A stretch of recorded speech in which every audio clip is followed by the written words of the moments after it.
Twin Star Kids. அடுத்த தலைமுறை முயலும் ஆமையும். முயலும் ஆமையும் பார்ட் 2.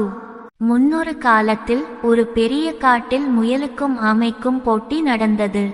அந்த கதை எல்லோருக்கும் தெரியும் அல்லவா? அந்த போட்டியில் ஆமைதான் வெற்றி பெற்றது.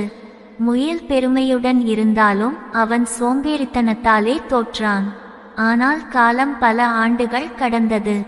அந்த கதையின் பிறகு அந்த முயலுக்கும் ஆமைக்கும் குட்டிகள் பிறந்தனர். அவர்கள் சிறுவயதிலிருந்தே அந்த பழைய கதையை கேட்டு வளர்ந்தார்கள். முயலின் மகன் தினமும் கேட்டான், அப்பா, நீ எப்படி ஆமையிடம் தோற்றாய்?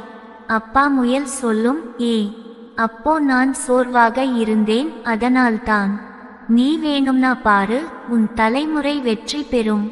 அதே சமயம் ஆமையின் மகன் சொல்லுவான், எந்த தலைமுறை வந்தாலும் பொறுமையுடன் இருந்தால் வெற்றி நமதே. ஒரு நாள் காட்டின் விலங்குகள் எல்லாம் சேர்ந்து மீண்டும் ஒரு போட்டி நடத்த முடிவு செய்தனர். அடுத்த தலைமுறை முயலும் ஆமையும் போட்டியிடட்டும் என்று அறிவித்தனர். அனைவரும் உற்சாகமாக கைதட்டினர். முயலும் ஆமையும் இருவரும் தங்கள் தந்தைகளின் பெருமையை நிரூபிக்க தயாரானார்கள். அந்த காலையிலே சூரியன் ஒளிர்ந்தான், பறவைகள் கீதம் பாடின. போட்டி பாதை தயாராகியது. காடு வழியாக ஒரு சுருள்மேல் சாலை, அதன் நடுவில் ஒரு ஆறு.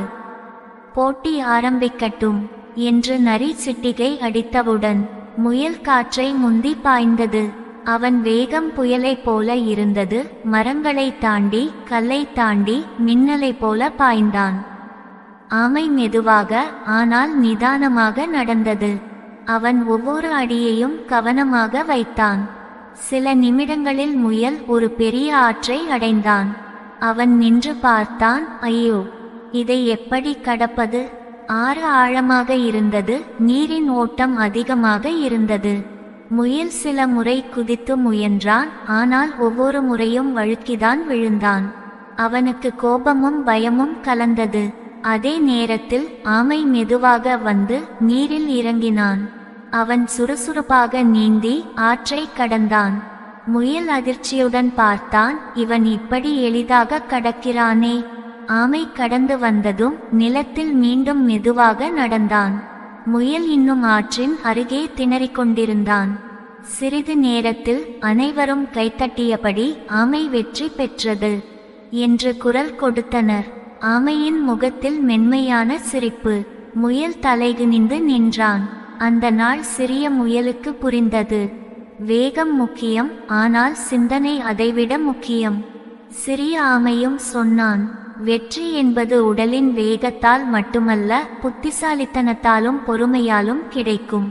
அந்த நாளிலிருந்து காட்டு விலங்குகள் எல்லாம் நினைத்து கொண்டனர், தலைமுறை மாறினாலும் நெறி மாறக்கூடாது. இந்த கதையிலிருந்து நாம் அனைவரும் என்ன கற்றுக்கொள்கிறோம் என்று தெரிகிறதா? குழந்தைகளே, புத்திசாலித்தனமும் பொறுமையும் சேர்ந்தால் எந்த தடையையும் கடக்கலாம். இந்த வீடியோ பிடித்திருந்தால் லைக் பண்ணுங்க, ஷேர் பண்ணுங்க, ட்வின் ஸ்டார் கிட்ஸ் சேனலுக்கு சப்ஸ்கிரைப் பண்ணுங்க.